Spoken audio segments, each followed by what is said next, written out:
Hola, bienvenidos al curso de Capacitación y Fortalecimiento del Estado. Mi nombre es Almendra Bossi, soy abogada, trabajo en el Instituto Superior de Registración y Publicidad Inmobiliaria, que depende del Registro de la Propiedad de la provincia de Buenos Aires. Junto con mi colega María de los Ángeles Larraudé, cuando ideamos este curso de capacitación y fortalecimiento, pensamos en orientarlo hacia los aspectos más relevantes de la publicidad y la registración inmobiliaria, pero desde una óptica estatal, desde esta vinculación que tenemos los organismos públicos que nos interrelacionamos y que por supuesto debemos dar a conocer las herramientas que tenemos para poder optimizar el funcionamiento de todos.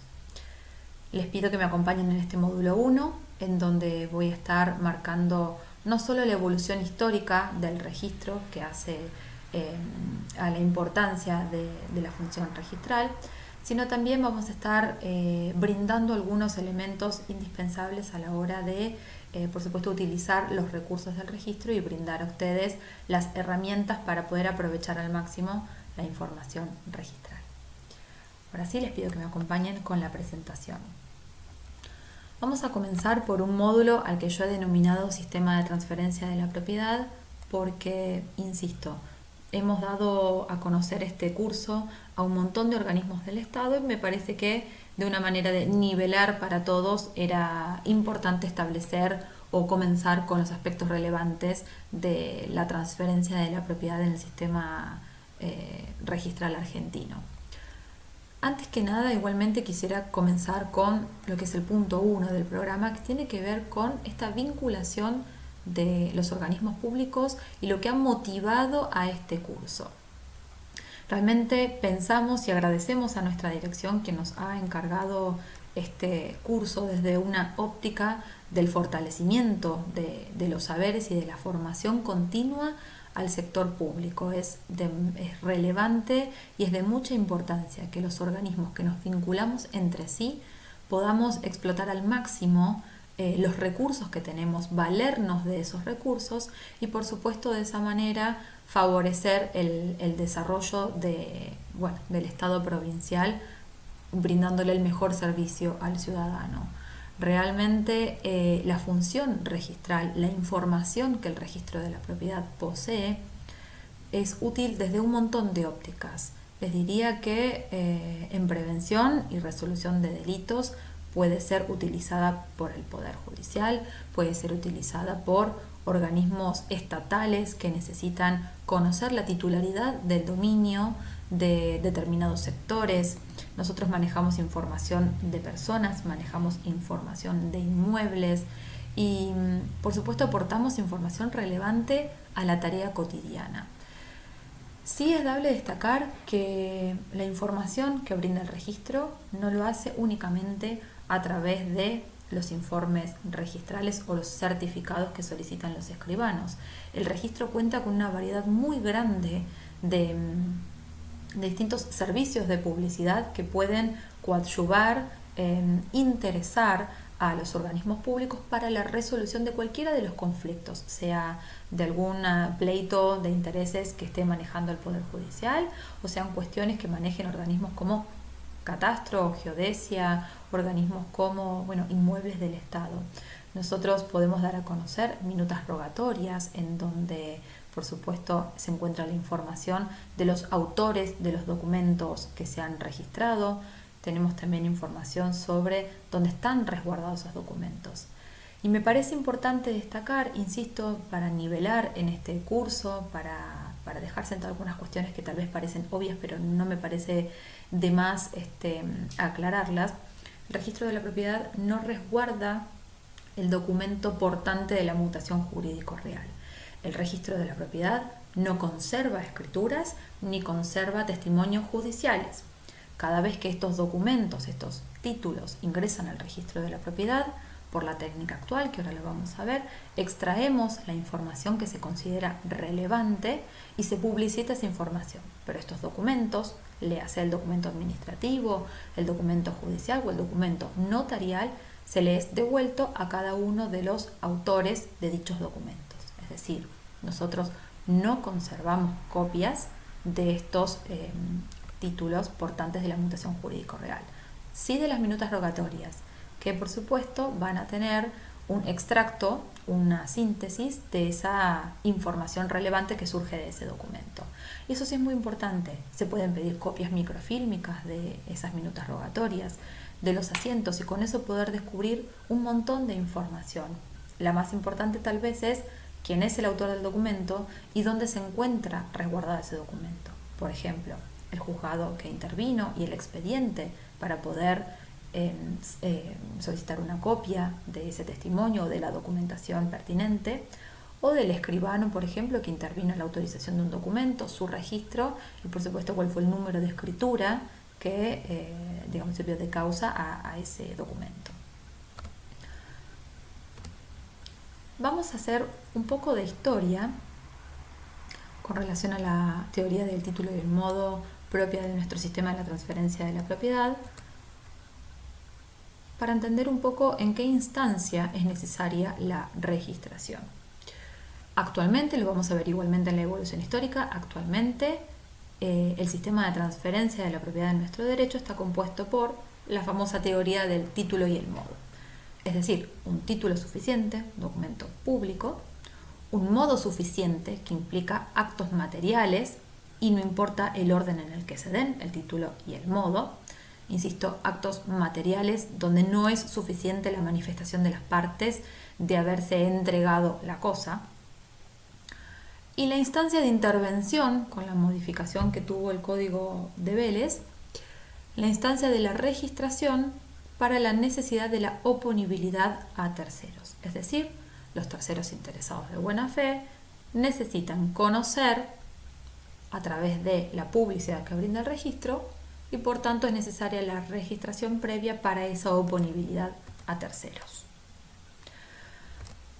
Me pareció oportuno remarcar el tema de la fe pública y del notariado. O sea, a diferencia de otros sistemas registrales, como por ejemplo el español, que goza su registración de fe pública registral, bueno, nuestra registración no está investida de la fe pública registral y podría decirse que la fe pública viene dada de la mano de la función notarial, ¿sí? En donde quien da fe del contenido del documento y de lo que ha sucedido delante suyo es el escribano.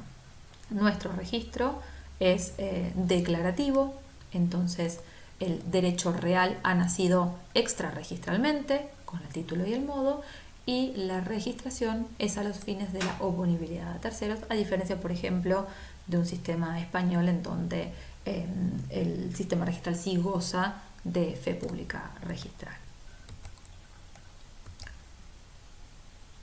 Vamos a avanzar un poco en el sistema registral inmobiliario argentino, ¿sí? En cuanto a la evolución histórica, los caracteres, y vamos a ver el sistema registral propio del registro de la propiedad de la provincia de Buenos Aires, el organismo con el que todos interactúan. Les decía, en la teoría del título y el modo, ideada por Vélez, receptada en su Código Civil en el año 18, que entró en vigencia en el año 1871, Vélez estimaba que no era necesaria los registros o la registración. Dada la época, entendía que a través de qué título, por supuesto la misma manera de título suficiente y modo suficiente, eran los elementos necesarios para la transmisión del derecho real. Pero a su vez, el modo cumplía un doble rol. El modo también era publicidad. Recordemos que en la época en la que Vélez, de donde se sanciona el Código de Vélez y donde entra en vigencia, estamos hablando de un territorio mucho menos poblado, en donde la publicidad se daba a través de los actos posesorios, ¿sí? Entonces, este sistema que nace en 1871, a poco de nacer, encuentra su primer escollo porque hay una necesidad de dar a conocer la titularidad de estos bienes, y es que nacen de una manera casi clandestina e inconstitucional los primeros atisbos de registro que nosotros conocemos. En ese sentido, las legislaciones locales para el año 1910, recordemos, ¿no?, que en ese momento eran 14 provincias argentinas, poseían estos registros, insisto, registros considerados inconstitucionales porque no estaba legislada su existencia y la necesidad de un paso más para el sistema de la publicidad y de la registración de los derechos reales. En el año 1935 y 1938 tenemos los primeros casos jurisprudenciales de trascendencia en donde la Corte Suprema de Justicia de la Nación declara inconstitucionales a estos registros. Pero bueno, por supuesto, como les decía, la necesidad de la población de ese entonces de garantizar su derecho hacía que estos registros a los que la gente acudía efectivamente funcionaran y siguieran receptando la documentación. Por eso es que en la reforma del año 1968 del Código Velezano se sanciona la ley, a través de la ley 17711 en su reforma, se establece la constitucionalización de los registros de la propiedad inmueble, se establece esta posibilidad de la registración para la oponibilidad a terceros, insisto, manteniendo el sistema del título y el modo para el nacimiento del derecho, ¿sí? El derecho real nace extrarregistralmente y lo que se agrega es la registración para oponibilidad a terceros. De la mano de esa ley y para que estos registros se constitucionalicen, nace la ley 17.801, que es la Ley Nacional de los Registros, de la mano de la reforma del Código Civil de ese momento. Por supuesto, en esta Ley Nacional de los Registros se establece el carácter declarativo de los registros. Insisto, el derecho nace extrarregistralmente y a su vez gozan de una característica de ser no convalidantes del título nulo ni de los defectos de que adolecieran estos documentos. Es decir, la registración es a título declarativo y no hay fe pública registral sobre el contenido, sino que hay una presunción de que eso es así, y a su vez es no convalidante. Entonces, los errores que contuviere este documento no van a ser subsanados por la sola registración. Y también esta Ley Nacional de los Registros adopta la técnica actual de registración, que es la del folio real, es decir, la de la matrícula. Y la técnica que se utiliza es la de inscripción, que más adelante lo vamos a ver en la próxima filmina.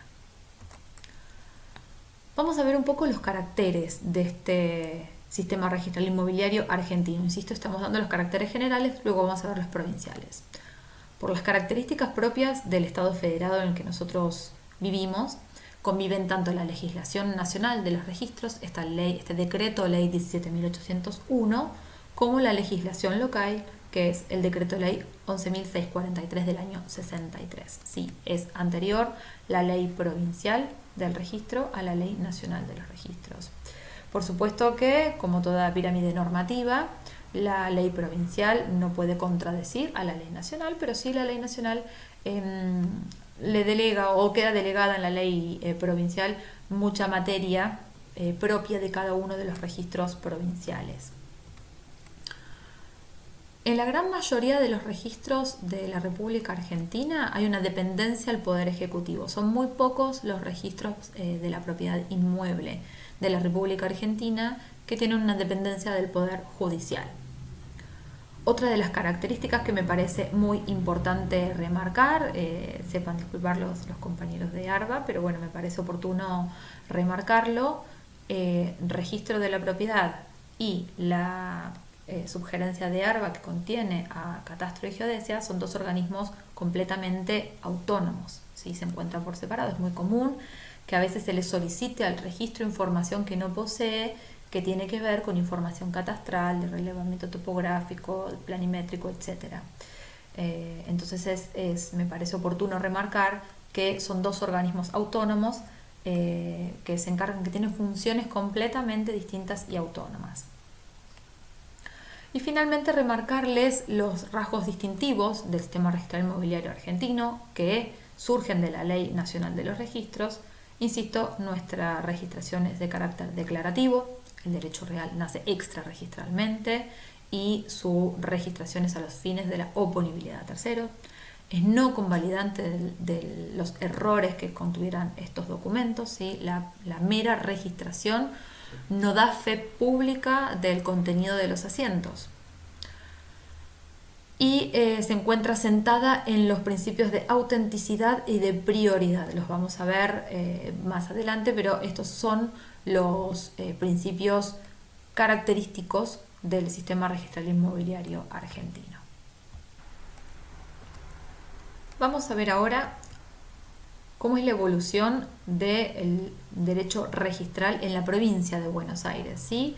Insisto, les recuerdo que los registros nacen de una manera inconstitucional, casi clandestinamente, pese a que Vélez había establecido los registros únicamente de hipotecas. Bueno, empezaron a convivir estos registros de cualquier otro tipo de transmisión del derecho real, principalmente porque había una necesidad de la población de asegurar su derecho, ¿sí?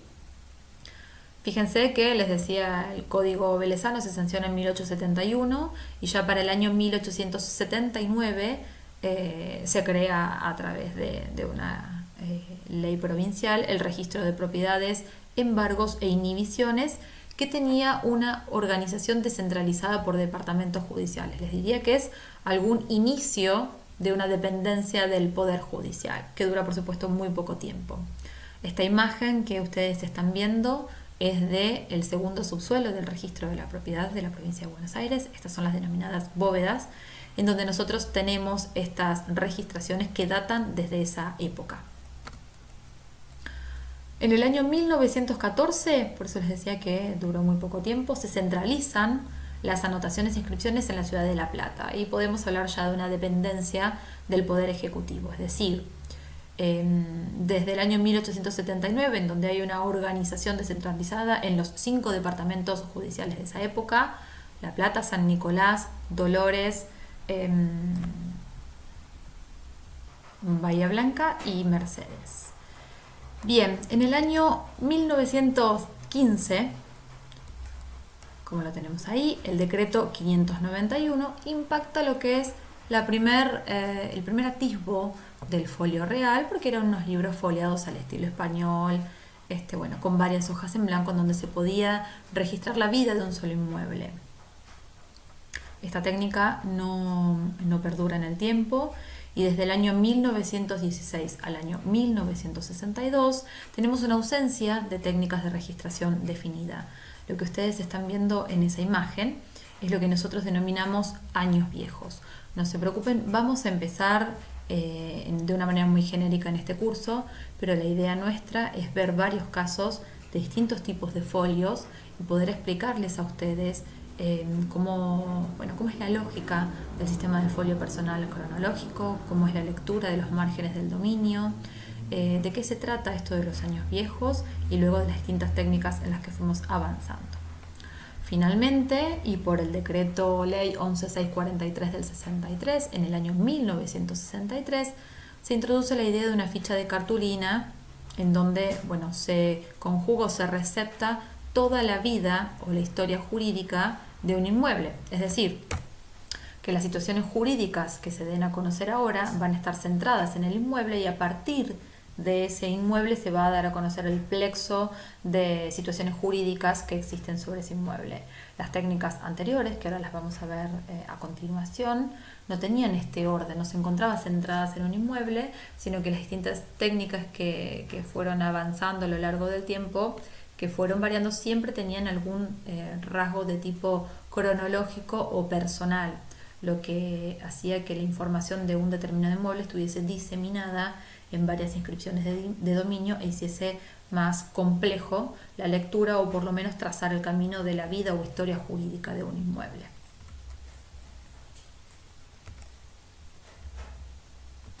Bien, les quiero dar algunos rasgos distintivos del registro de la propiedad de la provincia de Buenos Aires, que me parece oportuno a esta hora de vincularnos y entender qué rol ocupa cada uno de los organismos públicos en esta intervinculación. Por supuesto, nosotros somos un organismo público que dependemos del Poder Ejecutivo, específicamente del Ministerio de Hacienda, Finanzas, Subsecretaría Técnica, Administrativa y Legal.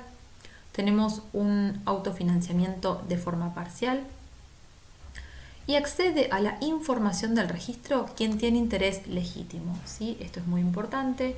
No cualquier persona accede a la información registral, sino solo aquel que puede acreditar el interés legítimo. En esta gran cantidad de actores o usuarios que nosotros tenemos, encontramos el particular por sí mismo, que puede solicitar información al registro por sí mismo, los profesionales, que luego veremos a lo largo de la distinta normativa, que tienen sus incumbencias vinculadas con el registro de la propiedad, y por supuesto los organismos públicos, ustedes a los que está destinado este curso, quienes en su tarea cotidiana tienen algún tipo de vinculación con la información del registro de la propiedad. Esos son los interesados legítimos, no cualquier tercero puede acceder a esta información. Bien, decirles que, como ustedes ven en la pantalla, el registro de la propiedad es ese edificio de sede central ubicado en la avenida 44 entre las calles 4 y 5, pero a su vez cuenta con 16 delegaciones regionales. Importante es que estas delegaciones regionales no pueden receptar títulos para registrarse, es decir, los documentos que poseen mutaciones jurídicos reales tienen que ingresar por la mesa de entradas y el libro diario que posee la sede central. Estas delegaciones, bueno, un poco de manera diseminadas en la provincia de manera estratégica para poder acercar el registro a los usuarios, lo que hacen es receptar publicidad y a su vez generar algún sistema de reclamos y procesamiento de otro tipo de documentación. Un poco las figuras que forman parte del registro. Tenemos un director provincial. Ese director provincial tiene algunas características establecidas en la legislación, en donde, digamos, sus rasgos distintivos es ser un profesional, no es necesario que sea profesional del derecho, tienen que ser profesional y tener más de 25 años de edad. Lo mismo para los subdirectores. Además del director provincial, existen dos grandes subdirecciones en el registro de la propiedad: la subdirección de servicios registrales, a cargo de las 15 áreas de registración y publicidad, y la subdirección técnica a cargo de otros organismos del registro, otras oficinas que forman parte del registro, entre ellas la mesa de entradas o recepción y prioridades, el departamento legal y el departamento de sistemas y el de anotaciones personales. Me parece también importante destacar la figura del registrador. El registrador es una persona que realiza una labor muy específica, muy técnica. Son empleados administrativos, no se requiere ser profesional para ser registrador, y es un dato relevante que solo el 5% de la planta administrativa es profesional del derecho.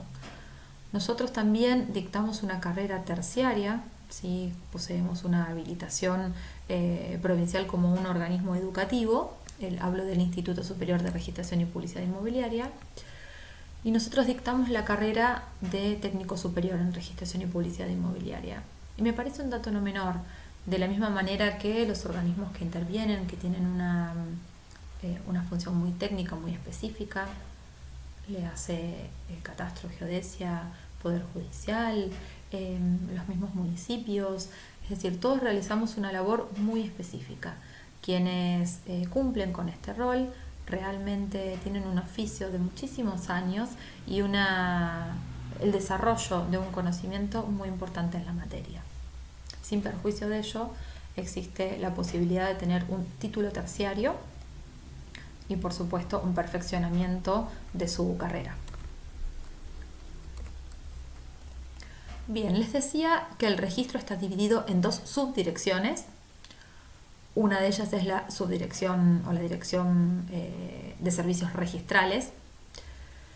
Y esta dirección de servicios registrales está compuesta por los 15 departamentos de registración y publicidad inmobiliaria, las famosas áreas, área 1 a la 15.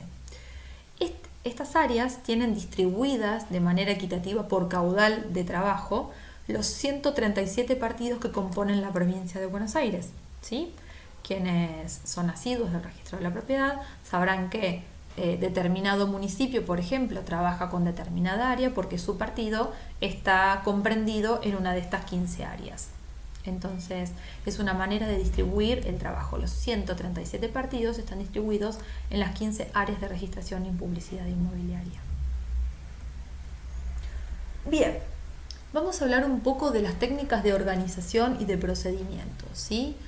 El registro de la propiedad es un registro de títulos. Nosotros hemos dejado algún material específico para establecer las diferencias entre los distintos tipos de registros que hay.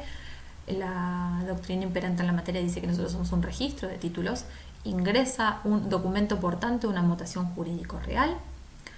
Y tenemos distintas técnicas de organización, técnicas actuales que conviven ¿sí? Tal vez la más conocida por ustedes, es la técnica del folio real, como yo les decía, la que está implementada, la que exige la normativa nacional y provincial a partir del año 63 y 68 respectivamente. Bien, la técnica del folio real es una matrícula, un cartón, una hoja de cartulina que tiene su centro, su eje en el inmueble, ¿sí? Esta matrícula está asignada una a cada inmueble, y a partir de ese inmueble, como yo les decía, es que se dan a conocer las distintas situaciones jurídicas que hay con relación a ese inmueble. En este caso vamos a ver la titularidad de dominio y estamos viendo una inscripción provisional de medida cautelar. También tenemos todo el deslinde del inmueble, las características propias y datos que son propios del registro de la propiedad y datos que son propios de catastro. No se preocupen, vamos a avanzar específicamente con esto en el módulo que sigue. Bien, también tenemos técnica de organización con relación, a las personas. Esto que están viendo acá ustedes es un índice de titulares. ¿Qué quiere decir eso? Que la información que nosotros poseemos en este caso está centrada a través de un sujeto. Entonces, requiriéndole al registro de la propiedad, o mejor dicho, dándole los datos de determinado sujeto, persona humana o persona jurídica, el registro de la propiedad va a informar dentro de lo que es su base de datos, que puede ser, que puede haber mutado, va a informar los datos que tiene con relación a ese sujeto. Esta información, que es compartida, esta base de datos con ARBA, siempre está sujeta a la corroboración del contenido de esa información con la solicitud de la correspondiente publicidad de la matrícula, ¿sí? Para cerciorarnos que estos datos que brinda el índice de titulares son correctos, con la información que me surge de ahí, con, por ejemplo, la inscripción de dominio que me indican en dónde está contenido el inmueble en el que esta persona supuestamente es titular de dominio, debo corroborarlo en la matrícula. Esto porque, como les insisto, es una base de datos en la que es compartida y puede haber modificaciones de cualquiera de las dos partes, y porque en alguna instancia no se actualizaba en manera inmediata, entonces hay cuestiones que pueden quedar desactualizadas. Asimismo, porque el registro, por las distintas técnicas de registración antiguas que tenía, no poseía algunos datos para hacer los filtros de la información. Entonces, ¿qué quiere decir esto? Si a mí me solicitan un índice de titulares con el determinado nombre de una persona, su DNI o su clave fiscal, el registro de la propiedad tiene que informar también los homónimos que pudieron haber sido registrados en técnicas muy antiguas, en donde ninguno de estos otros datos más que el nombre se brindaba. Por eso insisto con que es necesario también verificar esa información a través de la solicitud de la correspondiente copia de, ya sea el folio personal cronológico o la matrícula que a mí me estén informando. Esto, vuelvo a repetir, porque pudo haber mutado esa información a través de otro organismo, o porque a la hora de informar los homónimos y los distintos inmuebles que nosotros tenemos registrados a nombre de esa persona, puede haber homónimos y no tenemos forma de establecer el filtro de DNI, fecha de nacimiento o clave fiscal, porque hay técnicas de registración muy antiguas que no poseían estos datos. Y finalmente les muestro la técnica del folio protocolizado. Como les decía, esta es la técnica que reinó desde el año 1916 hasta 1963, y que, por supuesto, lo que vemos acá es una minuta que se encuentra enlegajada, ahora lo vamos a ver, con una información centrada en una fecha de ingreso y una persona determinada, ¿sí? Entonces este es un corte que se le hace a la vida de este inmueble que se encuentra registrado en una inscripción de dominio determinada de una fecha y año. Insisto, no se preocupen, vamos a ver en la clase o en el módulo siguiente cómo funciona la lógica de la transmisión del dominio en el folio personal cronológico. Pero sepan ustedes que estas tres técnicas de organización, el folio real, el folio personal y el folio protocolizado, conviven. Vamos a ver ahora técnicas de procedimiento, y esto sí tiene una evolución, les diría, de tipo cronológica. Esto que ven acá como técnica de transcripción es lo que nosotros denominamos años viejos. Y es una técnica de transcripción porque en esos registros clandestinos que habían surgido hasta el año 1900, les diría 15, 16, que dependían en principio de los departamentos judiciales, lo que se hacían era abrirse registros en estos 5 departamentos judiciales y se transcribían manualmente los documentos que les dejaban al registrador para escribir. Por eso es que ustedes, entre uno y otro, donde ven el sello redondo ahí consignado, eso es donde finaliza la registración de un documento y donde comienza el otro. Y esto es porque los documentos se le traían al registrador y los transcribía manualmente. Por eso todos tienen la misma letra, ¿sí? Esta es la técnica muy viejita. Es muy complejo hacer certificaciones, publicidad y registraciones en este tipo de técnica, que lamentablemente todavía tenemos un residual de inmuebles en esta técnica, porque por supuesto hay que hacer una lectura, a veces la letra no es muy legible, y la forma de identificar los sujetos y los inmuebles les estoy hablando de fines del 1800, era muy compleja. Si ustedes piensen que la manera de identificar los inmuebles en esa época eran solares, que los deslindes eran desde la sucesión de fulano de tal hasta el río, en donde hablaban de extensiones de terreno hasta lo que puedo ver, hasta donde llegan las vacas de. Entonces nosotros nos valemos, y ahí sí es donde la función se encuentra interdisciplinada, interrelacionada, nos valemos de la información catastral, de las cédulas catastrales, de algún otro tipo de relevamiento topográfico para saber efectivamente dónde ese título que nosotros tenemos registrado encuentra su correlato físico. Por eso, insisto, es fundamental la vinculación. Y por supuesto, me refiero por ahí tal vez a organismos como Poder Judicial, cuando le presentan un informe de dominio con este tipo de información, sepa hacer la lectura o requerirle tal vez a la parte algún otro tipo de documentación donde esté sustentado que ese título, que tal vez carece de una especificación del inmueble por el tipo de técnica de esa época, pueda apoyarse en otro tipo de información para tener la certeza de que está hablando del mismo inmueble que le están sometiendo a análisis por el motivo que sea.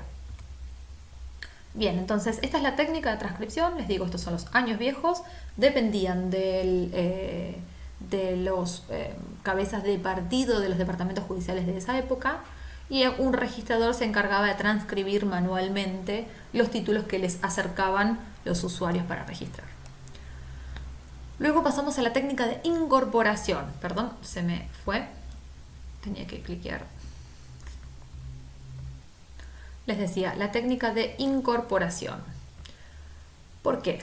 Porque desde el año 16 hasta el 63 es donde se requiere la matrícula. Tenemos registraciones en el folio personal hasta la década del 80.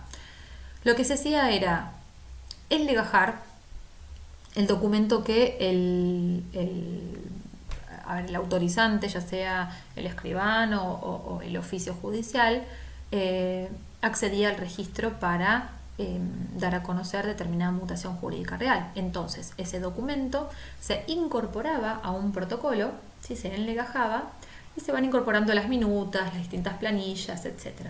Insisto, lo vamos a terminar de ver en el módulo siguiente cuando veamos el folio personal cronológico, pero lo cierto es que en esta técnica del folio personal cronológico lo que se hace es tomar esa minuta y agregarla a un protocolo con un número de entrada de libro diario y el año. Entonces, un determinado protocolo de un área de registración de un partido va a estar conformado por todas las inscripciones que se realizaron en ese partido en ese determinado año. Esos son los famosos protocolos que ustedes van a ver. Insisto, lo que estamos aprendiendo ahora es la técnica. Estos protocolos, la técnica que tenían era que el autorizante del documento generaba una minuta y esa minuta era calificada por el registrador y se incorporaba al protocolo. Y finalmente tenemos la técnica actual, ¿sí? La técnica de inscripción, que por supuesto viene establecida en la ley nacional y en la ley provincial. Esto, como yo les decía, esto es un asiento de titularidad en donde nosotros extraemos los datos relevantes del documento que accede al registro, generamos el asiento, lo volcamos en esta matrícula, ¿sí? En esta nueva técnica de organización que tenemos la matrícula, y damos a conocer estos datos extractados del documento y de su minuta. Vuelvo a repetir, el documento original no queda en el registro, se le devuelve a la parte interesada, al autor del documento, y estos son los datos que el registro de la propiedad estima que son los más importantes y necesarios. Por ejemplo, en este caso que estamos viendo acá tenemos un nombre y apellido, su DNI, su clave fiscal, los nombres de sus padres, su nacionalidad, su domicilio, el tipo de acto que realizó, en este caso es una compraventa, sabemos que es un documento notarial porque es una escritura, es una compraventa, el número de escritura, la fecha, el escribano que intervino, el certificado que se utilizó para hacer esa registración, el folio de seguridad donde está la constancia de registración y el número de presentación y fecha por el que pasó por la mesa de entradas o libro diario. Con ese número de presentación, que es el que está digamos, sobre el final del asiento, es que yo puedo conseguir las copias de las minutas de este documento y tener algún dato más que no aparezca en este asiento. Por ejemplo, si Manuela Vázquez intervino a través de un representante, no va a figurar en el asiento porque correctamente la titularidad es de ella, la que adquirió es ella a través de algún representante, pero los datos de su representante sí van a estar en esta minuta rogatoria. Entonces me parece muy oportuno poder hacer una correcta lectura de los asientos y saber que de ellos tenemos mucha información que posee el registro y que puede solicitarte, más no tenemos el documento que accedió al registro.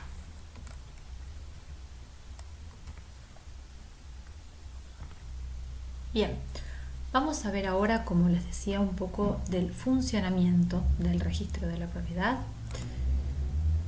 Y en principio podemos hablar del recorrido que hace un documento y advertirles un poco o al menos explicarles un poco cómo funciona el sistema de las inexactitudes registrales. En cuanto al funcionamiento y el recorrido que hace un documento de cualquiera de los organismos, ¿sí? Es decir, de cualquiera de los organismos del Estado, un documento de tipo administrativo, judicial o notarial, primero tiene que hacer el pago de tasas registrales e ingreso por el libro diario, es decir, por la mesa de entradas del registro de la propiedad. Por supuesto que hay muchos organismos que ofician al registro o en tareas que tenemos vinculadas en donde no está sujeto a una tasa registral, pero si no, cualquiera de los particulares que reciben documentación de alguno de estos organismos, si ya sea un testimonio con un oficio judicial o una comunicación de plano de catastro o, por supuesto, una escritura, un título notarial que contiene una mutación jurídico real, primero debe pagar la correspondiente tasa por servicios registrales y luego se hace el ingreso por el libro diario. Cuando nosotros hablamos de ingreso por el libro diario, para que nos quede claro a todos, insisto, para nivelar esto para todos los oyentes y participantes, estamos hablando de esa oblea con código de barras que se pega sobre algún lateral del documento que ingresa, ¿sí? Esa oblea que tiene un código de barras y un número con una fecha, el número comienza siempre con 01 porque esa es la delegación, es la sede central del registro en una delegación. Ese número es corresponde al número de presentación y es el ingreso por el libro diario. Por supuesto que es importantísimo porque este número lo que da es la pauta de el ingreso de la prioridad, ¿sí? La prioridad directa está dada precisamente por la presentación y fecha y hora del documento por el libro diario. Bien, una vez que el documento ingresa por la mesa y se hace una primera calificación, ¿no? Porque por supuesto tenemos que saber si se trata de una medida cautelar, qué tipo es, a qué oficina tiene que ir, si es una medida cautelar con relación a las personas, supónganse una inhibición. Entonces, bueno, antes, las que hablo ahora, por ejemplo, de los fueros federales y los que no entran por comunicación electrónica, o los mismos títulos notariales o las comunicaciones de plano, es decir, el documento del que se trate tiene una primera calificación en la mesa de entradas para saber cuál es su destino. Y luego comienza lo que sí denominamos la calificación registral, ¿sí? Es decir, donde ese documento llega a cada una de las áreas de registración, estas 15 áreas que contienen los 137 partidos o la oficina que le corresponda, ¿sí? En donde se va a hacer una calificación registral.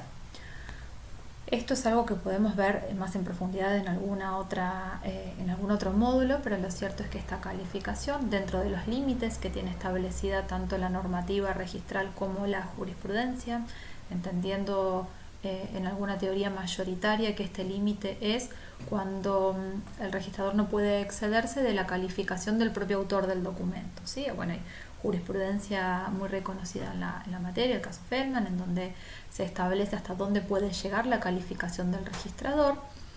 En ese sentido, se entiende que no solo el registrador califica cuestiones extrínsecas del documento, ¿sí? No solo hay una calificación de tipo sellos, timbrados, presentaciones,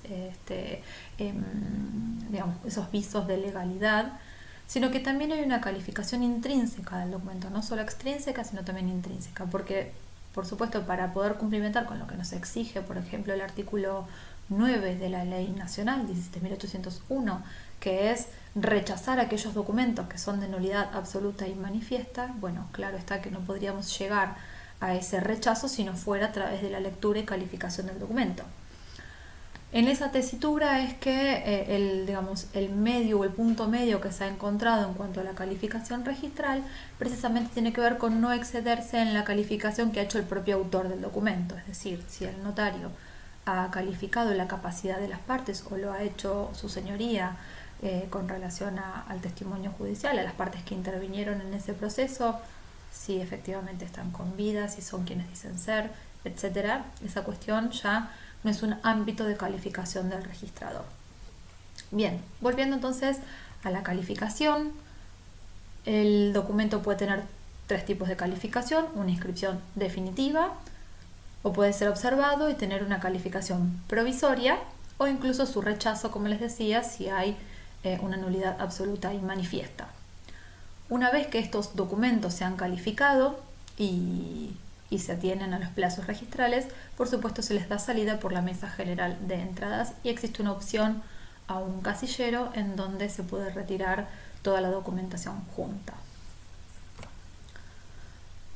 Bien, en cuanto a inexactitudes registrales, me parecía que es oportuno mencionarles sí que existen tres tipos de publicidad que nosotros conocemos: la publicidad registral, la que emana a través de los documentos certificados del registro; la publicidad posesoria, que es la que los terceros pueden conocer a través de los actos materiales que realizan quienes dicen ser titulares de derechos reales sobre esos bienes; y luego tenemos la publicidad cartular, esa publicidad que se encuentra al margen del título antecedente, en los títulos antecedentes, en donde el notario tiene la obligación de dejar constancia a través de notas insertas de las cuestiones que han ocurrido en ese documento.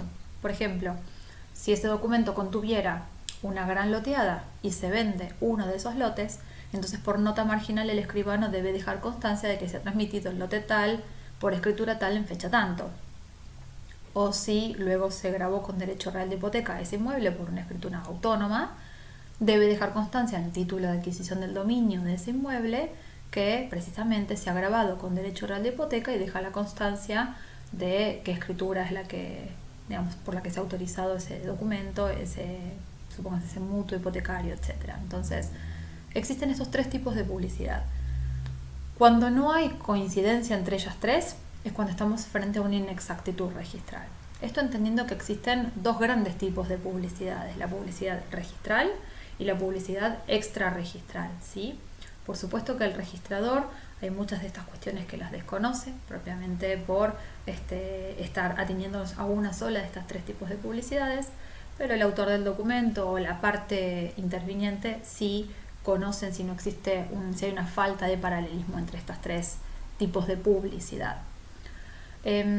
Recordarles también que a la hora de autorizar un documento, el escribano tiene que tener a la vista los certificados registrales y el título antecedente, con lo cual ese título antecedente le sirve y la parte deposita su responsabilidad en el notario a la hora de calificar la publicidad registral con la publicidad cartular. Si el título antecedente a la vista contiene alguna nota en donde dice, por ejemplo, que ese inmueble está grabado con derecho real de hipoteca, pero no está en la publicidad registral, tenemos una falta de paralelismo y ya Hay una clara responsabilidad del notario en advertir estas diferencias. Me parece oportuno decir esto porque, por supuesto que existe un montón de causales de errores registrales, ¿sí? Y errores documentales, y me parece bueno atener a la diferencia para que ustedes sepan iniciar un reclamo ante el registro de la propiedad teniendo en consideración de dónde parte el error, ¿sí? Vuelvo a decir, esto es una cuestión de género y especie. Les decía entonces que una inexactitud registral es una falta de paralelismo entre lo registrado y la realidad jurídica extrarregistral, ¿sí? En donde esta inexactitud es el género y existen dos especies, el error registral y el error documental. Voy a empezar por aclararles que el que es responsabilidad de registro es el error registral. ¿Y esto qué quiere decir? El error registral consiste tanto en la errónea confección de un asiento, porque el registrador se equivocó, volcó mal el dato del adquirente, volcó mal algún dato del inmueble, calificó como adquirente al que era el apoderado, etc. Es decir, el asiento se encuentra mal confeccionado. O también por una errónea calificación del documento. El registrador entiende que se le aplica determinada normativa a ese documento, lo considera que tiene una observabilidad, le da una constancia provisoria y se lo devuelve al autorizante para que rectifique algo. Imagínense, para que rectifiquen un testimonio judicial, para que rectifiquen un oficio, para que rectifiquen el contenido de una minuta rogatoria de una escritura. Si el registrador cometió un error al hacer esa calificación o confeccionó mal el asiento, entonces estamos en un error registral y es responsabilidad del registrador. Ahora, si el error es documental, es decir, se lo induce al error al registrador porque el documento ya contiene el error y no es una cuestión que pueda advertir el registrador, entonces ahí no es una responsabilidad del registrador y será pertinente que se rectifique ese error documental a través de un documento de igual índole. Por ejemplo, si la escritura dijera que el adquirente de determinado inmueble es Juan, el registrador no tiene forma de conocer los correctos datos del adquirente, con lo cual esa es una calificación del notario y nosotros vamos a volcar como titular de dominio en un asiento a Juan. Si efectivamente hubo un error y en vez de Juan era el apoderado, supónganse, y el correcto titular era María, entonces tiene que ingresar un documento de igual índole, es decir, una escritura rectificando ese error. Lo mismo si fuera un documento judicial. Si el error parte del documento en donde me declaran herederos únicamente a 2 hijos y en realidad eran 3, el registrador no tiene forma de saberlo, no es un error registral, así sea que esto se viene arrastrando en el tiempo, ¿no? Porque muchas veces el error no se advierte en el momento y se advierte tiempo posterior. Entonces ahí sí es una responsabilidad del autorizante del documento, en este caso el juzgado interviniente, para que emita un documento de igual índole que pueda rectificar ese error al que fue inducido el registrador. Estas son las dos grandes, las dos grandes especies de el género inexactitudes registrales. Por supuesto que en aquellos casos en que la inexactitud registral esté originada por un error registral y esto fuera en perjuicio de terceros, ¿sí? Terceros acreedores, terceros de buena fe que se hubiesen valido de la publicidad registral, por supuesto hay responsabilidad y está previsto en la normativa registral que hay un fondo de garantías para cubrir las indemnizaciones pertinentes por los daños y perjuicios ocasionados.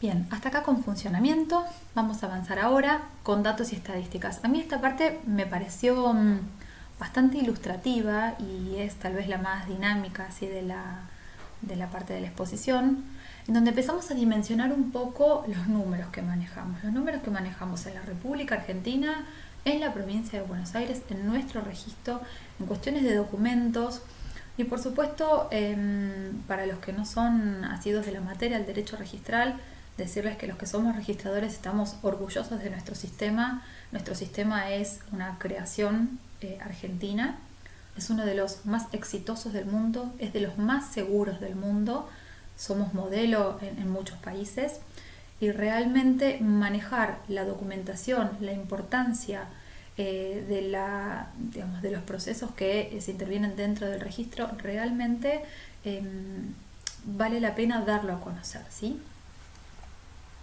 Bien, les decía, me gusta la parte de estadísticas, les empiezo por cuestiones de dimensiones y que son datos de color, ¿sí? Esto que están viendo acá en una imagen es el territorio continental de la República Argentina, que tiene casi 2.800.000 kilómetros cuadrados, apaisado sobre un mapa de Europa de una manera representativa del tamaño que tiene la República Argentina, ¿sí? Hay datos de extensión, por supuesto la cantidad de provincias que tiene y una población de más de 44 millones de habitantes. Ahora, como les decía, por el estado federado en el que nosotros estamos, existen un registro provincial en cada una de las provincias o más. Son pocas las provincias que tienen más de un registro provincial y nosotros carecemos de un registro nacional. Eso, por supuesto, trae como consecuencia que una persona que se encuentra, por ejemplo, inhibida en la provincia de Buenos Aires pueda no estarlo en otra provincia de la República Argentina y así disponer de otros bienes que tenga allí. Bien, vamos a datos de la provincia de Buenos Aires. La provincia de Buenos Aires tiene alrededor de 307.000 kilómetros cuadrados, es casi la misma superficie que tiene Italia. Está compuesta en realidad por 135 partidos, nosotros tenemos 137 porque las islas se han considerado, son bastante complejas de trabajar y se han considerado como un partido aparte. Pero son 135 los partidos que tiene la provincia de Buenos Aires que se encuentran, por supuesto, representados en estos 137 partidos que yo les decía, diseminados en las 15 áreas de registración que tiene el registro. Y una población de más de 16 millones de habitantes. Y vamos ahora al registro que tiene esta provincia de Buenos Aires, ¿sí? Este es el registro de la propiedad de la provincia de Buenos Aires. Es el único que no se llama inmueble, si no es que me falte el dato, sino que es el único que no se llama registro de la propiedad inmueble, no, se llama registro de la propiedad de la provincia de Buenos Aires. Es un edificio muy grande, de 10 pisos, 3 subsuelos, como les decía, 137 partidos distribuidos en 15 áreas de registración y contamos aproximadamente con 7 millones de inmuebles. De esos 7 millones de inmuebles, aproximadamente 1 millón se encuentran todavía en la técnica vieja de registración del folio protocolizado, ese que estuvo vigente desde el año 1916 hasta el año 1963 que yo le decía, pero que hasta tiene registraciones del año 80. Y ustedes me preguntarán por qué. Bueno, en realidad en el año 63 para la ley local, 68 para la ley nacional, lo que se establece es que la técnica de registración va a ser el folio real, es decir, la matrícula, pero le delega a cada una, o queda delegado a cada una de las provincias empezar a utilizar esa técnica cuando la capacidad operativa y los sistemas informáticos pudieran, acompañar esa evolución.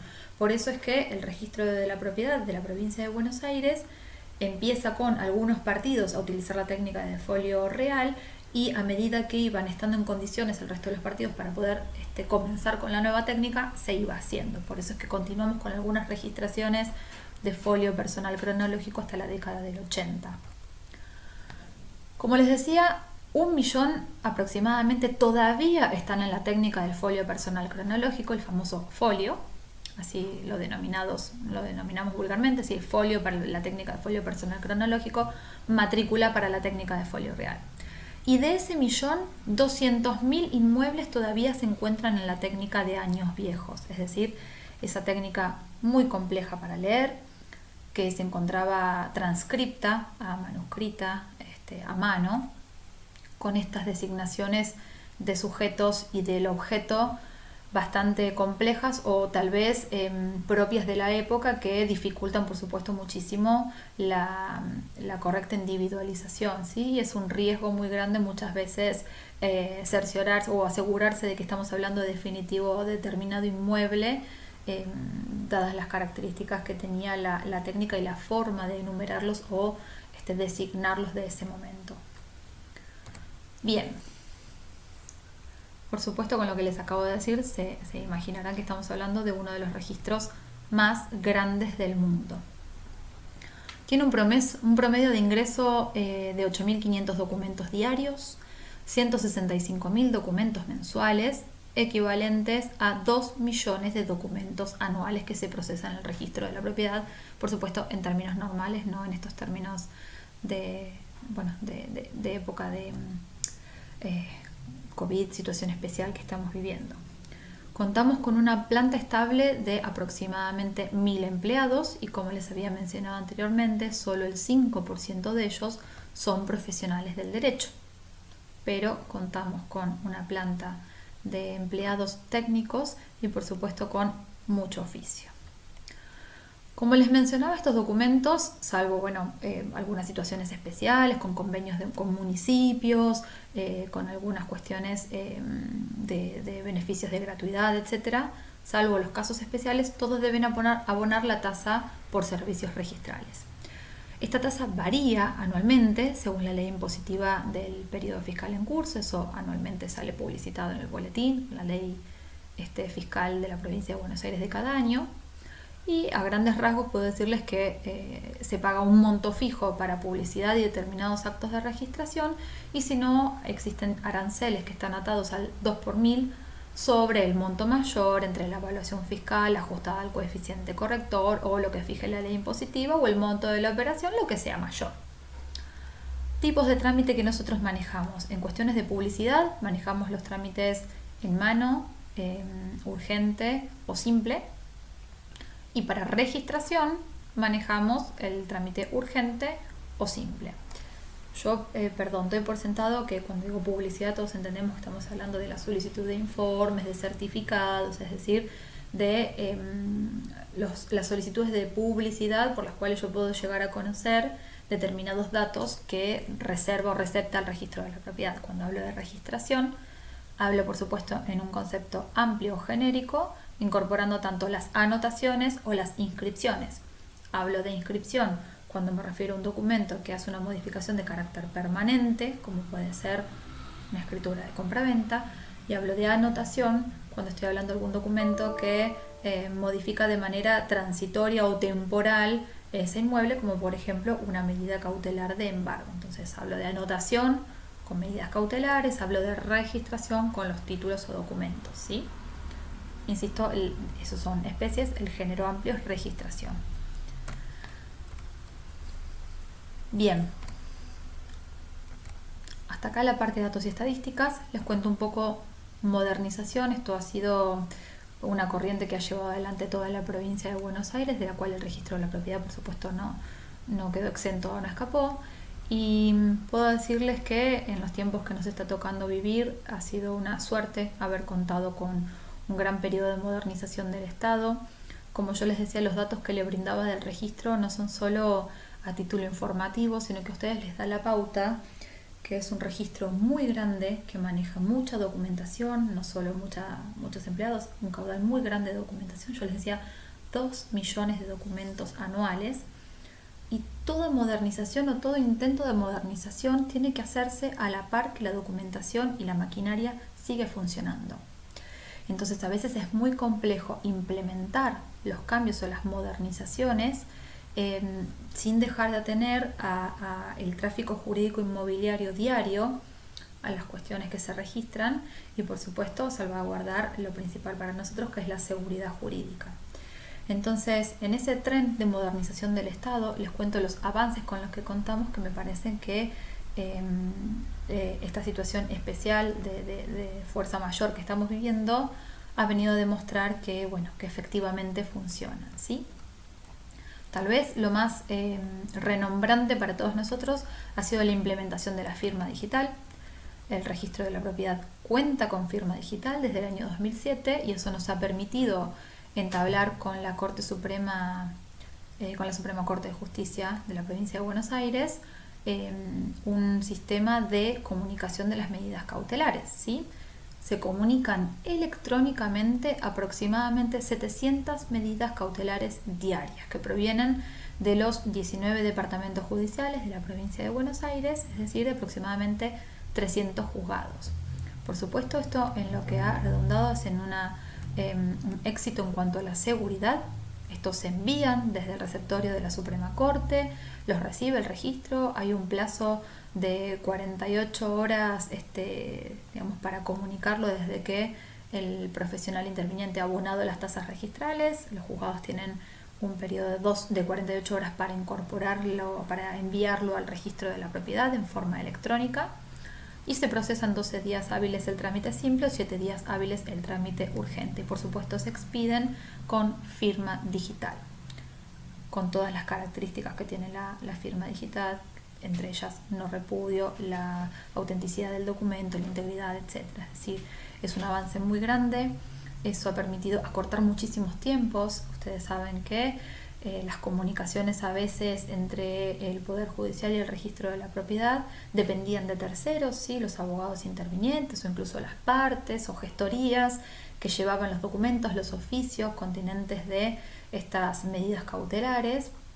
Entonces realmente esto ha redundado mucho en la seguridad y por supuesto en los documentos apócrifos, ¿no? Ahora es imposible que un documento, una medida cautelar, ya sea su registración o su levantamiento, su anotación o su levantamiento, puedan ser apócrifos, dado que esto proviene desde un sitio seguro de la Corte y es receptado en un sitio seguro del registro de la propiedad. Así que esto ha sido un gran avance. Ojo, no confundir, lo que se comunican electrónicamente son las medidas cautelares. No comunicamos electrónicamente ningún otro tipo de acto de registración. Léase, ninguna inscripción de declaratoria, partición, adjudicación, subasta, etcétera. Ese tipo de actos que son inscripciones, que tienen que ver con esta cuestión definitiva y no temporal del inmueble, esas no se comunican electrónicamente, sino que ingresan en soporte papel.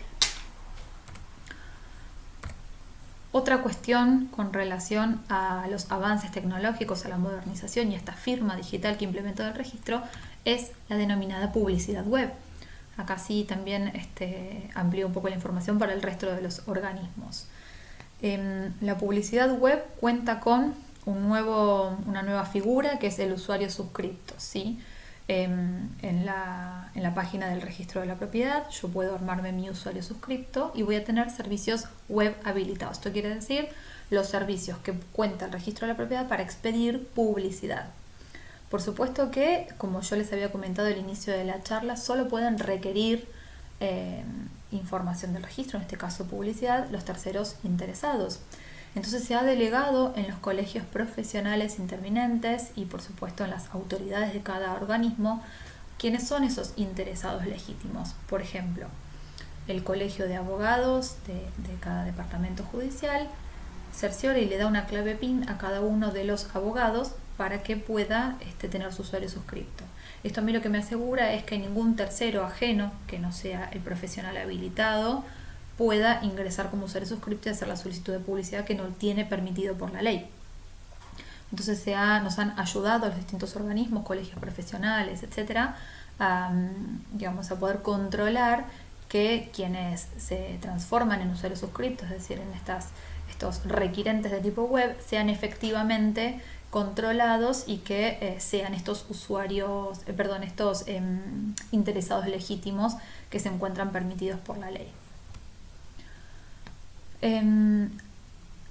Les decía, la expedición de esta documentación es expedida digitalmente y es con firma digital. Se elevó un documento en consulta a asesoría de gobierno para que nos dijera si efectivamente las constancias de expedición que nosotros dejábamos de manera digital tenían la misma validez que las que se hacían en soporte papel con, la firma de puño y letra del registrador, y eso salió favorable, y es por eso que nosotros contamos con la expedición de la documentación con firma digital. Insisto, estoy hablando de publicidad. Los documentos de registración no se expiden con firma digital.